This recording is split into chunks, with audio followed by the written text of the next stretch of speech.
नमस्कार दोस्तों, जिज्ञासा द क्यूरियोसिटी चैनल में एक बार फिर से आप सभी का स्वागत है। इस चैनल में हम आप सभी को सरकारी नौकरी, एजुकेशन रिलेटेड डेली के प्रमुख करंट अफेयर्स और महत्वपूर्ण टॉपिक पर चर्चा समय समय पर करते रहते हैं। यह चैनल बेसिकली आप सभी ओजस्वी प्रतिभाशाली युवा प्रतियोगियों के लिए ही बनाया गया है। आप सभी इससे ज़्यादा जुड़ें। तो देख लेते हैं आज के प्रमुख न्यूज क्या क्या हैं। 2 माह में 2 अहम परीक्षाएं स्थगित। प्राथमिक स्तर की परीक्षा कराने वाली संस्था को 2 माह में 2 अहम परीक्षाएं स्थगित करना पड़ा है। ये नौबत इसलिए आई क्योंकि शासन ने दोनों प्रकरणों में अनुमति देने में देरी की। परीक्षा संस्था ने तय समय पर प्रस्ताव भेजे थे, लेकिन वे लंबे समय तक अनुमति के इंतजार में लटके रहे। हालांकि दोनों परीक्षाओं का अलग वजहों से टालना पड़ा। अब हालात सामान्य होने पर ही दोनों परीक्षाओं की तारीखें नए सिरे से तय होंगी। परीक्षा नियामक प्राधिकारी कार्यालय उत्तर प्रदेश ने फरवरी माह में ही उत्तर प्रदेश शिक्षक पात्रता परीक्षा यूपीटीईटी 2020 कराने का प्रस्ताव भेजा था, लेकिन उस पर मुहर करीब एक महीने बाद 15 मार्च को लग सकी। उस समय शासन ने आवेदन से लेकर परीक्षा व परिणाम तक की समय सारिणी घोषित कर दी। इसमें 11 मई को विज्ञापन, 18 मई से ऑनलाइन पंजीकरण व आवेदन और 25 जुलाई को परीक्षा होनी थी। इस इम्तिहान के बाद ही प्राथमिक स्कूलों की शिक्षक भर्ती परीक्षा होती है। इसी तरह से प्रदेश की 3000 से अधिक अशासकीय सहायता प्राप्त जूनियर हाई स्कूलों में प्रधानाध्यापक व सहायक अध्यापक के 1894 पदों की लिखित परीक्षा 18 अप्रैल को होना प्रस्तावित थी। इसके आवेदन हो चुके थे, लेकिन परीक्षा के ठीक दूसरे दिन त्रिस्तरीय ग्राम पंचायत चुनाव होने की वजह से कुछ दिन पहले ही परीक्षा स्थगित करनी पड़ी, क्योंकि कई जिलों के डीएम ने इम्तिहान कराने में असमर्थता जताई थी। अब इन दोनों परीक्षाओं की नई तारीखें हालात सामान्य होने के बाद ही तय होंगी। साथ ही प्राथमिक स्कूलों की शिक्षक भर्ती की परीक्षा के लिए भी प्रतियोगियों को इंतजार करना पड़ेगा।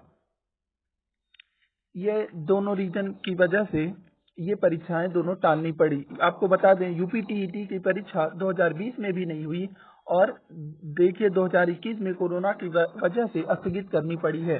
अब देखते हैं इसका नया नोटिफिकेशन कब आता है। हम समय समय पर आपको जानकारी देते रहेंगे। फिर धीमी पड़ी भर्ती परीक्षाओं की जांच। यूपीपीएससी 3.5 साल के बाद भी किसी नतीजे पर नहीं पहुंच सकी सीबीआई। उत्तर प्रदेश लोक सेवा आयोग यूपीपीएससी की भर्ती परीक्षाओं की सीबीआई जांच फिर धीमी हो गई है। जांच शुरू हुए 3.5 साल पूरे होने जा रहे हैं, लेकिन अब तक कोई ठोस कार्रवाई नहीं हुई। अभियोजन स्वीकृति का मामला भी पिछले साल से उत्तर प्रदेश शासन के गृह विभाग और कार्मिक विभाग में लंबित पड़ा है। 3 साल बाद भी जांच किसी नतीजे पर नहीं पहुंची है और प्रतियोगी छात्र अब सरकार और सीबीआई की मंशा पर सवाल उठा रहे हैं। बिल्कुल सही बात है। प्रतियोगी छात्र लगातार मांग कर रहे थे कि सीबीआई जांच जल्द से जल्द कराई जाए, लेकिन अभी 3.5 साल देखिए हो गए हैं और इस पर कोई कार्रवाई नहीं हो रही है। प्रतियोगियों का कहना है कि उन्होंने भर्ती परीक्षाओं की जांच कर रही सीबीआई को भर्तियों में घोटाले से जुड़े तमाम साक्ष्य समय समय पर उपलब्ध कराए हैं और हर स्तर पर जांच एजेंसी को सहयोग किया है। धांधली के लिए जिम्मेदार लोगों को चिन्हित भी किया गया है, लेकिन सरकार के वरिष्ठ अधिकारियों की उदासीनता के कारण एक भी दोषी के विरुद्ध कोई कार्रवाई नहीं हो सकी। अपर निजी सचिव एपीएस, भर्ती परीक्षा समीक्षा अधिकारी, सहायक समीक्षा अधिकारी समेत दर्जनों भर्तियों में बड़े पैमाने पर अनियमितता पकड़ी गई। एपीएस 2010 समेत 5 बड़ी भर्तियों की प्रारंभिक रिपोर्ट दर्ज की गई। बल्कि प्रतियोगी छात्र यहां तक सभी अधिकारियों और कर्मचारियों के खिलाफ भी सबूत इकट्ठे किए, लेकिन सीबीआई इसमें तत्परता नहीं दिखा रही है। कहीं ना कोई तो कमी है कि 3.5 साल हो गए, लेकिन अभी तक कोई भी कार्रवाई इस पर नहीं हो सकी और प्रतियोगी छात्राएं लगातार प्रयास कर रही हैं इस मामले में। असिस्टेंट प्रोफेसर भर्ती परीक्षा स्थगित।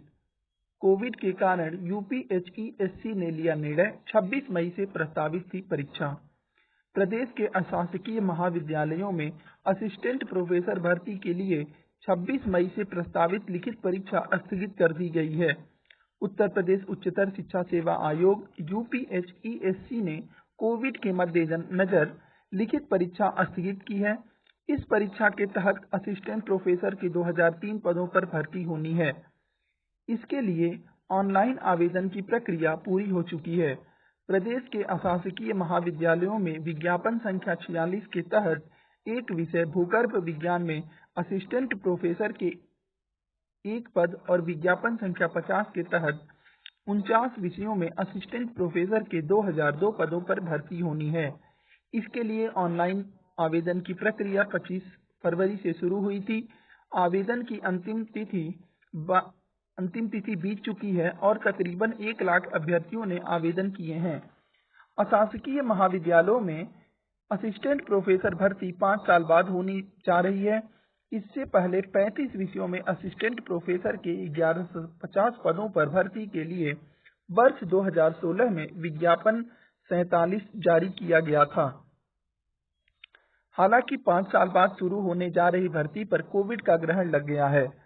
उत्तर प्रदेश उच्चतर शिक्षा सेवा आयोग ने जितने पदों के लिए विज्ञापन जारी किया था, उनमें हिंदी के सर्वाधिक 162 पद शामिल हैं। और वहीं अभ्यर्थियों की मांग है कि आवेदन की तिथि और आगे तक बढ़ाई जाए। असिस्टेंट प्रोफेसर भर्ती के लिए ऑनलाइन आवेदन की तिथि बढ़ाने की अभ्यर्थियों ने मांग की है। पोर्टल न खुलने के कारण शुरुआती दिनों में ज्यादातर अभ्यर्थी आवेदन नहीं कर सके। इसकी वजह से आयोग को एक बार आवेदन की तिथि बढ़ानी पड़ी, लेकिन इसके बाद भी स्थिति नहीं सुधरी। कई अभ्यर्थियों का रजिस्ट्रेशन हुआ, फीस भी जमा हुई, लेकिन फॉर्म अंतिम रूप से सबमिट नहीं हो सके। उच्च शिक्षा संघर्ष मोर्चा के उपाध्यक्ष एवं मीडिया प्रभारी समरजीत सिंह का कहना है कि अगर आयोग आवेदन की तिथि नहीं बढ़ाता है तो हजारों अभ्यर्थी परीक्षा में शामिल होने से वंचित रह जाएंगे। आयोग से राहत न मिलने पर अभ्यर्थी न्यायालय जाएंगे। डीएलएड की 2,83,000 सीटों पर इस वर्ष भी प्रवेश की संभावना कम।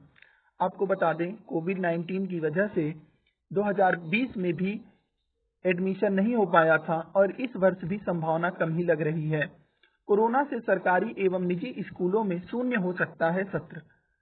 प्रदेश के सरकारी एवं निजी डीएलएड कॉलेजों में लगातार दूसरे वर्ष डीएलएड प्रशिक्षण में प्रवेश की संभावना नहीं दिखाई पड़ रही है। कोरोना संक्रमण के चलते सरकार की ओर से 2020 में डीएलएड प्रशिक्षण में प्रवेश प्रक्रिया शुरू नहीं हो सकी है। सचिव परीक्षा नियामक प्राधिकारी की ओर से यूपीटीईटी की आवेदन प्रक्रिया शुरू नहीं होने के बाद अब डीएलएड की 2,83,000 सीटों पर प्रवेश की संभावना कम दिखाई पड़ रही है। प्रदेश में पिछले शैक्षिक सत्र में स्नातक की परीक्षाओं में देरी के चलते डीएलएड प्रवेश नहीं हो पाया था। इस बार भी सचिव परीक्षा नियामक प्राधिकारी की ओर से डीएलएड प्रवेश के लिए प्रवेश परीक्षा कराने की तैयारी थी, परंतु कोरोना संक्रमण के चलते अब की बार भी प्रवेश पूरा होने की संभावना नहीं है। ऐसे में डीएलएड में प्रवेश पूरा करना संभव नहीं दिखाई पड़ रहा है। और आपको एक न्यूज़ बता दें कि डीएलएड की जो अब एडमिशन होना है वो शायद एंट्रेंस एग्जाम पर ही हो। सिलेक्शन पोस्ट के चयनितों को दूसरी बार सहूलियत। एसएससी से एक न्यूज है। कोरोना संक्रमण के मद्देनजर लागू बंदिशों को देखते हुए कर्मचारी चयन आयोग एसएससी ने सिलेक्शन पोस्ट 2020 के चयनित अभ्यर्थियों को सहूलियत देते हुए फॉर्म भेजने की तारीख दूसरी बार बढ़ाई है। अब चयनित अभ्यर्थी 31 मई तक अपने क्षेत्रीय कार्यालयों में आवेदन फॉर्म स्पीड पोस्ट से भेज सकेंगे।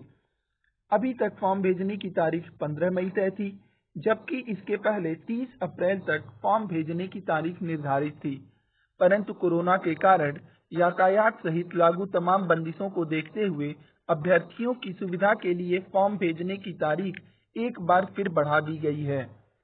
एसएससी ने 13 अप्रैल को सिलेक्शन पोस्ट 2020 का अंतिम परिणाम जारी किया था। इसमें मैट्रिकुलेशन, हायर सेकेंडरी 10+2 व स्नातक स्तर में कुल 19,589 अभ्यर्थियों को सफलता मिली है। अब चयनित अभ्यर्थियों के शैक्षिक दस्तावेजों का सत्यापन होना है। इसके बाद मेरिट तय करके नियुक्ति देने की प्रक्रिया शुरू होगी। सफल अभ्यर्थियों को समस्त दस्तावेजों को अपने अपने क्षेत्रीय कार्यालय में भेजना है। फिर उसी के अनुरूप केंद्र सरकार के अंतर्गत संचालित केंद्रीय कार्यालयों में उन्हें नियुक्ति दी जाएगी। पोर्टल पर अपलोड होंगे 10वीं के अंक। सीबीएसई से एक न्यूज है क्लास 10th वाले स्टूडेंट्स के लिए। केंद्रीय माध्यमिक शिक्षा बोर्ड सीबीएसई की ओर से 10वीं के छात्रों के नंबर ई परीक्षा पोर्टल पर अपलोड किए जाएंगे।